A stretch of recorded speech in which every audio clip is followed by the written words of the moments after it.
Greetings, everyone. Thank you so much for coming to the operator meeting today. My name is Hannah Hickam, and I'll be your host. And we're just going to go ahead and get started. I believe Chris and Jane are sharing a screen, and one of them will go first. Sure. So before we actually start talking about financial assurance rule implementation, I did want to make an announcement that our new electronic Form 8 for conservation levy payments is available now. There's information on this page. I realize many of you won't have much relevance for the electronic Form 8, but if someone in your organization does, you can let them know it's available. We'll make an announcement about this on our website and send an email out as well.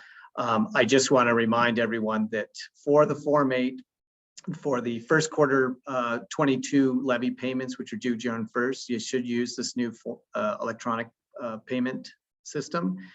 And you have to make the payments via ACH debit. And we will only accept paper checks until May 31st. So if you send us any paper checks after that for new levy payments, we will return them and ask you to use the electronic Form 8. And finally, if you have any questions, Terry Econow is going to be the best contact for that. Please let people know if there's people that submit your conservation levy payments. Okay. And now let's see if I can find the other presentation, Hannah. Hold on just one second. We're sending some email with it. Okay, I've got it right here. So let me open this up.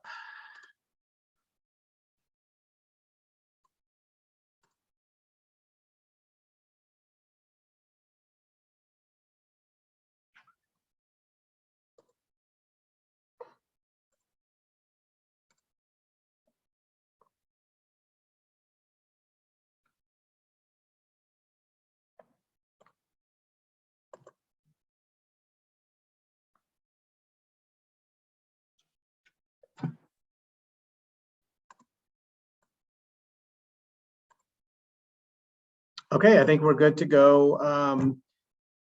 So what we're going to do, Jane Stanzik has been instrumental in the implementation of these rules, and she is going to go through some of the mechanics and details of where we're at with the rule implementation in terms of some information and tools we're creating and putting together, and then some forms. So Jane, with that, I will let you take it away. Thanks, Chris. Good morning, everybody. So I have, I don't know, like 50 slides. We only have an hour. I'm going to fly through all this. There's a lot of information in these slides. I'm not going to read them all because you guys can all read. But once this set of slides is posted on the website under operator guidance, under our operator meetings, I hope it'll be a handy resource for you. These new rules are pretty complicated and have lots of calculations and new ideas in them. And this, I hope, like I said, this is can be a resource for looking at some of these new things. I know everyone is anxious to see the revisions to existing forms and the new forms. Clearly, we'll need to have a meeting that's dedicated, or several meetings dedicated to the details of those forms, but this set of slides includes some screenshots and some things that are just mock-ups, so you can have some idea of a couple of the new forms and some of the revisions. And obviously there'll be more to come. And I realized that I did not include the revisions to the Form 9 in this set of slides, but I will add those before these get posted. So Chris, thanks for driving. Go for it. So here's all the things that we're looking at today. And this is just to help you use this set of slides as a reference. Next one, Chris. So we have new terminology, and financial assurance is a mouthful, and typing that and single well financial assurance takes forever. So here's some abbreviations that are going to help us communicate about these new rules, and some new terminology with all the different options for financial assurance for wells. That we're calling the different ways that wells are covered, obviously coverage, financial assurance coverage. And there are 4 different options. There's the comprehensive 40 million blanket, that's option 6. There are per well blanket that aren't really blanket because they're per well. Coverages that are in options 1 and 2. There's single well financial assurance, which is throughout the options. And then there's other, which the rules provide in a couple different places, alternative amounts or other, to be designated by the director or the commission. So we're just calling those other. And then there's the associated with the single well financial assurance, there's the operator's demonstrated costs. So just a few new words. Obviously, I don't have all of them, but just some new ways of talking about things. So one of the new concepts, or more importantly than ever, is looking at production for the previous 12 months. It's several different rules and definitions, and so we all need to understand what we're talking about. Next slide, Chris. So here we are in the month of May, and if we look at the calendar, here's the previous 12 months. Next slide, Chris. But we're talking about the production reported for previous 12 months, and there's some limitations, so that your production isn't available in our database until you've submitted your Form 7 and the production staff at the commission has processed it. So your production report for any given month isn't even due until 45 days after that month. And then it takes at least 30 days and sometimes longer when there's a problem, and there are problems with production reports. So it takes staff, more than 30 days, more than another month to get everything processed. So fairly complete monthly production volumes aren't available for 75 days, which is 2.5 months. And because some things do take longer and sometimes reports are late, for all of the instances now in the new rules, when we're looking at production for previous 12 months, we're going to start a full 3 months back. So next slide, Chris. Because here's the deal. Here we are in May. Here's the 12 previous calendar months. But here's the status of the production reports. Last month, it's not even due. It's not even in here. Month before, March, it just got in here the other day and staff still has to review it. February, those reports were due a month ago and staff could still be reviewing them. So next slide, Chris. So what that means is when we're talking about the monthly production for the previous 12 months, if we're in the month of May, we have to start with January and go backwards 12 months. So we talked about this a little at the meeting last week. Oh, Chris, please don't go. Last week, and it was difficult to talk about, so hopefully you guys will have these slides. You can look at them and refresh your memory as to why we go back so far and exactly how far back we go.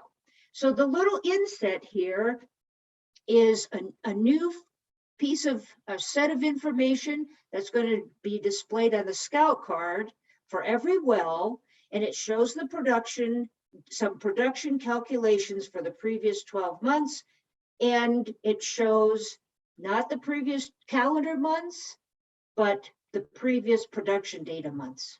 12 of them. Now the next slide, Chris. Thank you. So next topic, production calculations. So the new rules, if you've read through them, there's many places where we have to have production calculations. So for every well, we're going to provide, or we are providing, because it's out there now. If you've looked at the website and you've looked at a scout card, you're going to see some new things that just got out there. And one of them is that little inset about the 12 months of production. So for every well, that is going to be displayed on the scout card, as well as some monthly production calculations that you access from the scout card. And for operators, we're going to have the previous 12 months production calculations, and that's not available yet on the website. It'll be a new report where you put in your operator number or anybody's operator number, and you get all kinds of production calculations. Next slide, Chris. So what are the production calculations for a well? Well, there's the gas to oil ratio. There's what we are calling the GOR determination. And that's in the rules in more than one place, and it dictates the thresholds that you use for a well. It essentially is saying, is it an oil well or is it a gas well? So if the gas to oil ratio is, oh, sorry, I've got a typo in there, but if it's less than or equal to 15,000, or if there's no gas produced, which means you can't have a ratio, then these different thresholds, you will use the BOE, or barrels of oil equivalent threshold. If the GOR is greater than 15,000, it's a gas well. And if no oil is produced, you can't have a GOR, but obviously it's a gas well. So we've got the equivalent calculations for barrels of oil equivalent, MCF of gas equivalent, and then the average daily production by month and the average daily production for the previous 12 months. So those are the calculations for wells. Next slide, Chris. And so this slide is trying to explain why we need all this now. And it all comes down to the definition for a well, for these well by well calculations. It's to be able to define a low producing well. That's it, which is a critical component of these new rules, is there's a lot of focus on low producing wells. So all these calculations get you to the point that you have the average daily production for the well for the previous 12 months, and then you use that to define a low producing well. Next slide, Chris. So here's where all this stuff is. Here's a picture of a scout card, and you can see in the bottom right that table with all of those calculations for this particular well for the previous 12 months. Next slide, Chris. And here's a blow up so you can kind of see it. And if you click on that little eye, it takes you to an explanation page that shows you the calculation, the formulas that were used for these calculations. Next slide, Chris. So then there's monthly production calculations for every well, and you can get to those from the scout card. You know that when you click on the name and number of the well, that you go to the production data. So go ahead, Chris, next slide. Here's our standard production data page that you got by clicking on there. And there's a new button for calculations. So if you click on that button, go ahead, Chris, it takes you to a new page, which are monthly production calculations for this particular well. And of course, within there, you can see there's a table of explanations of the formulas for all these calculations. Next slide, Chris. Okay, so we need similar calculations for operators for a variety of places within the rules. So here I've listed all the things that we're going to calculate for operators, but the tool isn't done yet. Ken's working on it. Okay, next slide, Chris. So the question is, why do we need these for operators? Well, there's two reasons we need these production calculations for operators. One is that the operator's average daily per well production for the previous 12 months dictates what financial assurance plan options that operator is eligible for. And the average daily per well production for a calendar year dictates the per well registration fee, annual registration fee for that operator. Next slide, please, Chris. So here I just grabbed, for your easy reference out of the rules, here are all these thresholds based on the operator's 12-month average daily per well production for the different plan options. So right out of the rules. And so obviously we need that. You need to know if you're, as an operator, that whether you use the barrels of oil equivalent or the MCF of gas equivalent, and that's based on whether your aggregate GOR, where it falls relative to 15,000, and then it tells you what options are available to you, you're eligible for. Next slide, Chris. And here's the other thing. So this is the operator's average daily per well production for the calendar year. And so again, this is right out of the rules. These are the per well fees based on thresholds of production looked at for the calendar year, the average daily per well production. So 12 slides on production calculations. So another new concept in these rules are well designations. And these are in addition to well status. So we always have had well statuses, and now we're going to add well designations. They're going to be on the scout card for every well, and you can search the database for wells by designation. Next slide, Chris.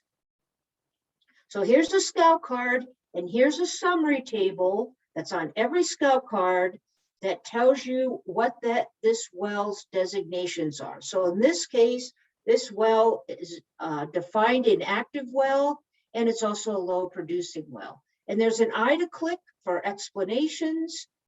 Go ahead, Chris. And there's a huge explanation page because we're explaining every single designation. And on my screen, I have to scroll down to get to the bottom, but every designation is covered, and you know you're at the bottom where you see that closed window at the base. Next slide, Chris. So here's some information that is in those explanations for defined inactive. There's a rule reference, there's the actual definition from the rules of an inactive well, and then some notes about what's being displayed in this little table for every well. Next slide, Chris. Same thing, explanation and rule references for noticed inactive and inactive exception designations. Low producing, here's the definition right out of the rules and some notes to help you understand how it's being applied, and then the out of service and out of service repurposed. So next slide, Chris. So all of that is well by well, but we've added the designation to this search page. So you can search the database just like you've been able to search by well status. You can also now search by well designation. Thanks, Chris. Next one. Okay. So new and revised forms. This is our current anticipated release schedule. We're hoping to release 4 new forms and 4 revised forms on June 1st. We hope to have the Form 3 available for initial plans and release it by June 15th. And then the new Form 3A, which is how you convey financial assurance to us, in July, and then sometime in August, the Form 3s for revised plans, and the new Form 6B, which is the out of service well report. Next slide, Chris. So here are the revisions for the Form 2. There's a couple of new check boxes and a new data field for distinguishing between paying financial assurance to the commission versus financial assurance to the federal government. And then, of course, we're updating some dollar amounts for surface owner protection. Next slide, Chris. These are the revisions for the Form 2A. We're adding a new checkbox and a data field for surface owner protection, and then a similar checkbox and a dollar amount for the federal financial assurance. And in this case, oh, sorry, go back, please, Chris. So this is for a 2A, and you'll see that what we're asking for here is it refers to one or more wells on that location, recognizing that different wells produce different minerals and could have different financial assurance requirements. Next slide, Chris. These are the revisions to the Form 4. Rule 434B has new requirements for temporarily abandonment of wells. And so the Form 4 has been revised to accommodate those two new rules. Next slide, Chris. So here is the Form 1B, the new form, which is for the annual registration of wells and then the payment of the annual fee. This form is going to be in the same platform as the Form 8 because it accommodates electronic transfer of funds to pay that fee. So that fee is based on an operator's wells on December 31st at the end of the year.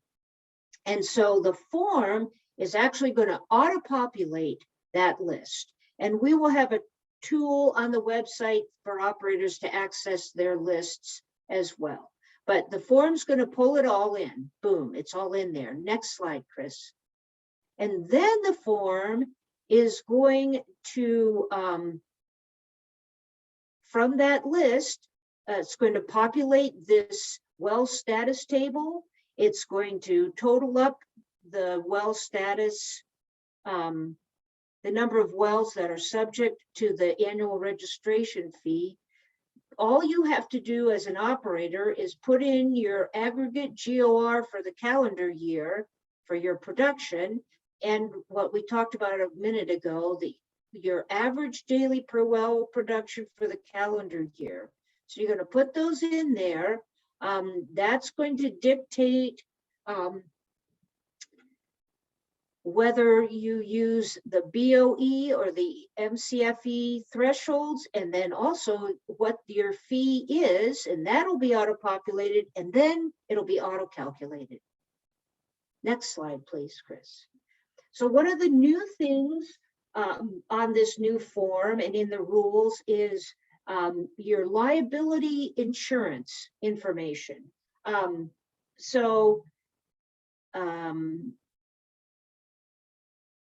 First, this information will be, this is your existing, whatever's in the records of the commission.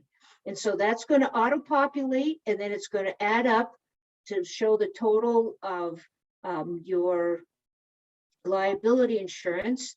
Next slide. Oh, sorry, Chris, can you go back? So this is going to be auto-populated, but you can update this. You can eliminate any that are no longer in effect by checking a box on here. Next slide, Chris. And then you can add new insurance information. This is a pop-up that you will fill in. Next slide, Chris. And that'll be added, and you're going to check a couple boxes that you're certifying the requirements of your liability insurance. And you're going to attach certificates of insurance for the updated policies. And that's the Form 1B. The Form 5B, this is essentially it. It is your inactive well notice, the reason that your well is inactive in terms of, not the reason, but the definition that this well meets is going to be automatically checked on here. And then you're going to provide what's required by the rule is why the well's inactive. And some of this information will be auto-populated. This form is still being built. It's almost done. So that's the 5B, pretty simple. Here's the 5C, even simpler. Again, the definition of inactive that the well appears to meet is going to be checked. And then you're going to, if you're requesting an exception, you're going to explain why it shouldn't have met that definition. Next slide. And this is the 6A, which is the out of service designation, which just got done, but it's not fully tested yet. So I've got big caution signs on here. So one of the pieces of information is your plugging data for the previous 12 months. It's going to be auto-populated from our database. You have to provide evidence of financial capability. Next slide, Chris. And there's a template that you're going to use to upload the wells that you're choosing to be designated as out of service. And this tab will display a summary of the information that's in that in the template that you upload, the data. Next slide, Chris. And this is what the template looks like. Again, I haven't tested this yet. And I know everyone is really anxious to get started on these because I think, well, you're going to want to submit these before you submit your Form 3 plans. So we'll get this tested and have it released June 1st. Next slide, Chris. So here's a little bit of just more information about, and this is about federal wells and tribal wells. So we are using we used to define federal wells as a well that produced federal minerals.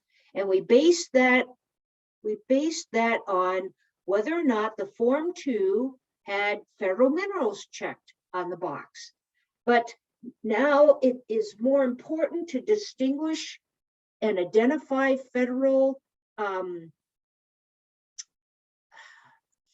wells by the way the new financial assurance rules look at them, and that is a federal well is a well for which the operator has provided or will provide financial assurance to the federal government. That's it.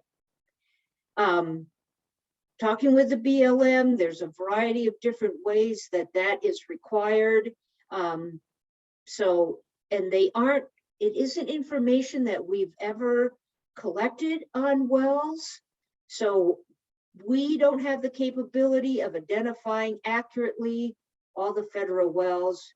We're going to rely on operators to do that. The new financial assurance rules do not require financial assurance paid to the commission for a well that you've paid financial assurance to the federal government for until next October 2023. So on your Form 3, you're going to, which is the financial assurance plan, you're going to identify your federal wells and you're going to provide the amount of financial assurance that you've provided to the feds for that well. Production from federal wells is included in the operator's 12-month production calculations, and they are included in the number of wells operated, and because that feeds into your per well financial assurance in options 1 and 2. For tribal wells, we're going to use the same definition that we've always relied on, and that's a well that has Indian minerals or Indian surface checked on the form 2 on the APD. There's no financial assurance required for those, paid to the commission. But like the federal wells, we will include those wells in the operator's production calculations and in the number of wells that are operated. Next slide, Chris. So here are some questions that have come our way, and I've attempted to answer them. They're kind of all over the place. They're just kind of random questions. So do you anticipate a director's recommendation for plans that require commission hearing? And if you look at the rule, that is a required part of the process. Will there be a template for the certification of financial capability document? There won't be a template, but there'll be some guidance. Here, I think this is a question about the wells being plugged in the previous 3 years. That's a requirement on the Form 3, and the Form 3 has a lot, most of it is auto-populated. And this is one of the things that'll be auto-populated. It will look at Form 6 subsequents that have been approved, as well as have been pending and are not yet approved, to count the number of wells an operator has plugged in any given calendar year. Will there be guidance for the asset retirement plans? Yes. Is there a definition of contributed financial assurance? No. It's not a defined term, but it just refers to the fact that option 3 and 4 operators do not send in all their required financial assurance at once at the beginning, within 90 days of having their plan approved, but they make payments over the course of a number of years.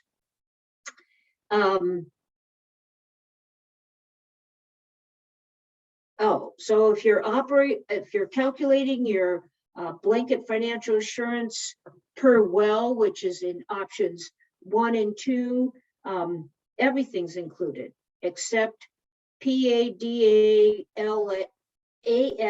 and expired XX wells. Everything's in there for how many wells you operate, federal and tribal also.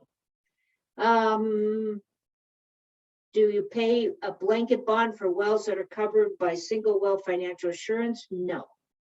Will transfers be evaluated where the buyer or seller don't have an approved plan yet? No. What's the process? If you have a pending transfer, we have to wait for both operators' plans to be approved. You have to continually update your plan with new OGDPs. That is going to vary. You'll know as your OGDP is being reviewed what's going to happen with the requirement for financial assurance for that OGDP. And it might be that you need to send in financial assurance before you build a new location, or you need to send in a revised Form 3 plan after some period of time, or just for your annual review. It's going to depend on the specific circumstances of the OGDP. What is the financial assurance dollar amount for disposal wells? So the well itself will need financial assurance per Rule 702 according to the operator's plan. And then for the disposal well facility, Rule 703F requires $100,000 for everyone.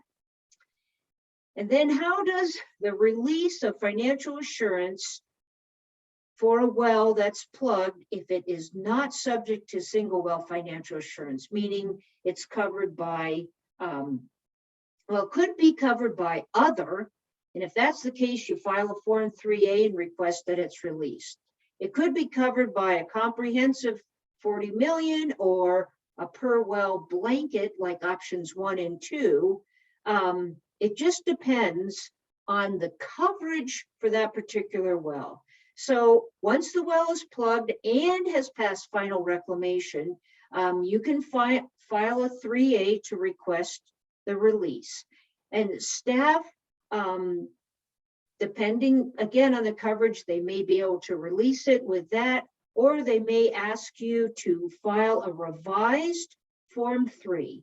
And the thing about that is, once that well is plugged and has passed final reclamation, that new condition of that well will show up and be evaluated by the Form 3, and then it'll be clear as to what additional financial assurance, or what financial assurance could be released, or maybe you might need to actually pay more. It just depends. And I think that's the last slide. Whew.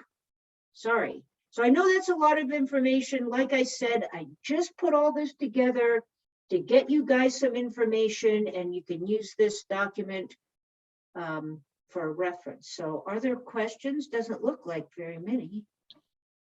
Yeah, we do have a few questions, and let me just scroll up to make sure that I'm capturing. Yeah, there's not too many. All right, the first one is, do you still want us to file the Form 4 continued TA request until these are released?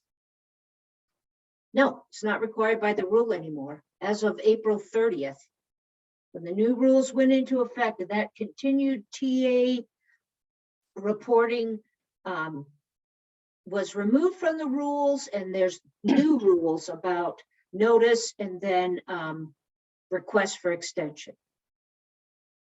Great, thanks, Jane. The next question is, if an operator with parent/subsidiary companies files Form 3, Form 6A, etc., through the parent company operator number, does all the well information, etc., pull in from subsidiary entities? So on the Form 3, yes. But if you look at the rule about that whole consolidated parent and subsidiary, it only applies for financial assurance. Oh, now my mind went blank as to what the other thing it applies to. Oh, and general liability insurance. So what that means is you can, the parent needs to do it. The parent needs to file the Form 3. Everything else needs to be filed by the individual subsidiaries. Great, thanks, Jane. And the next question is, when can operators expect, oh, actually, sorry, that's not the next one. The next one is Reg General Liability Insurance Form 1 coverage requirement. Sorry about the sirens, guys. Is 1 million, but Rule 705B requires coverage in the amount of 5 million. Could you please clarify what is the GL policy coverage for a new operator that operates less than 10 wells? 5 million. Form 1 was 1 million until April 30th. Now for Yeah. any new Form 1 that's filed, it will have to have the 5 million. Great, thanks, Jane and Jarrett. Next question is, when can operators expect to see the guidance for asset retirement plans? I don't know, we're still scrambling to get forms built, guys. Jarrett, are you going to write some guidance for that? I don't know what an asset retirement plan is or looks like, so I can't answer that at this point. Yeah, we'll put together some guidance for the kind of the components that we expect to be in there. But and obviously it's not written yet. Great, Sorry. thanks, Jane and Jarrett. Next question is, what do we do with all of the 4 TA forms we are receiving? Whoa, is that from a staff member? Must be. We'll figure that out. All right. That's the end of the questions, but folks, you can go ahead and keep typing in your questions as they come to your mind, if you have any in the next few minutes. So my plan is to clean up these slides. I saw a few errors as I was flying through them. And I will add to them some screenshots for the revised Form 9s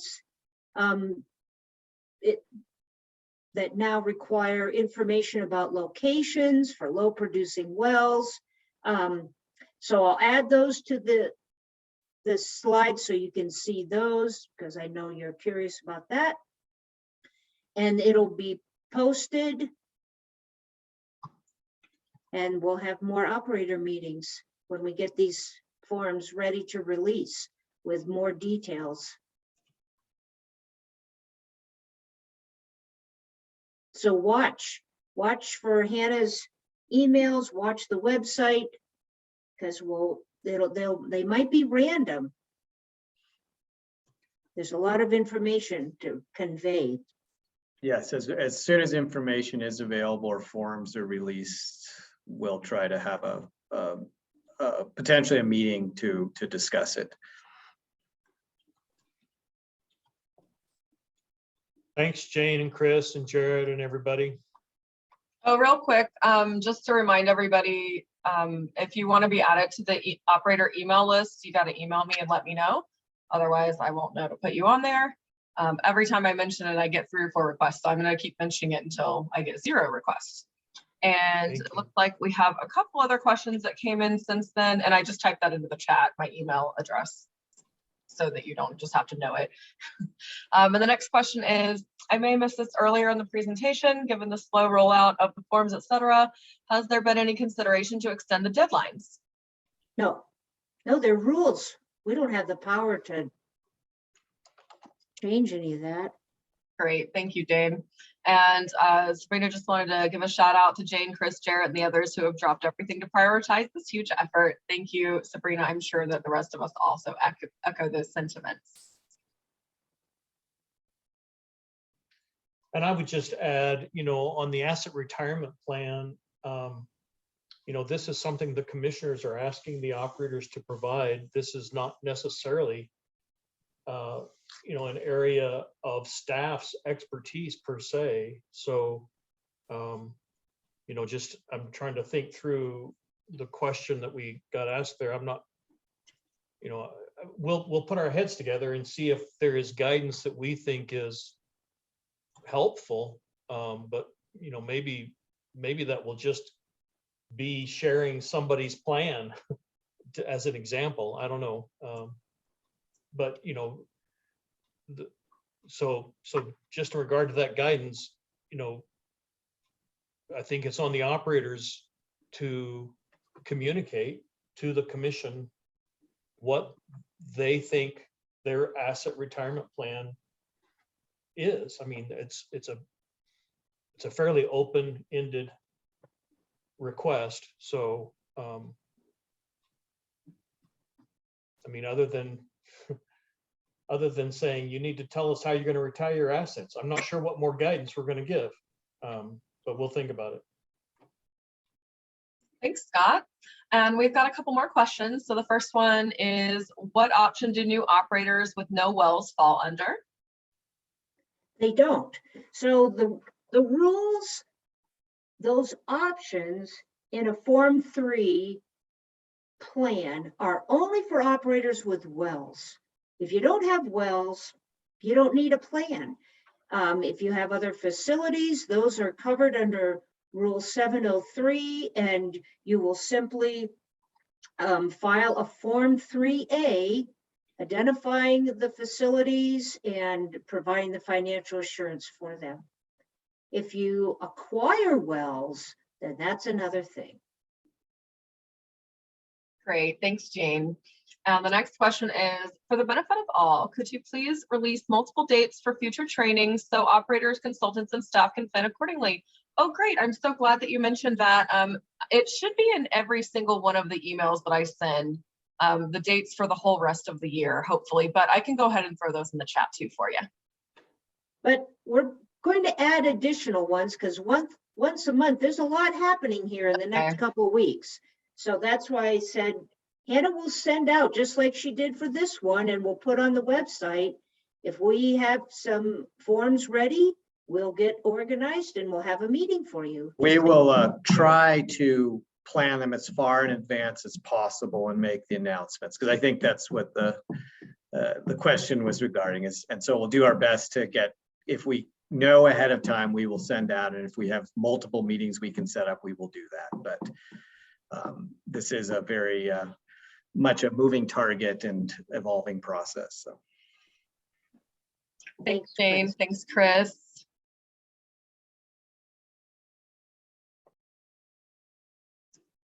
Okay, thanks, everybody.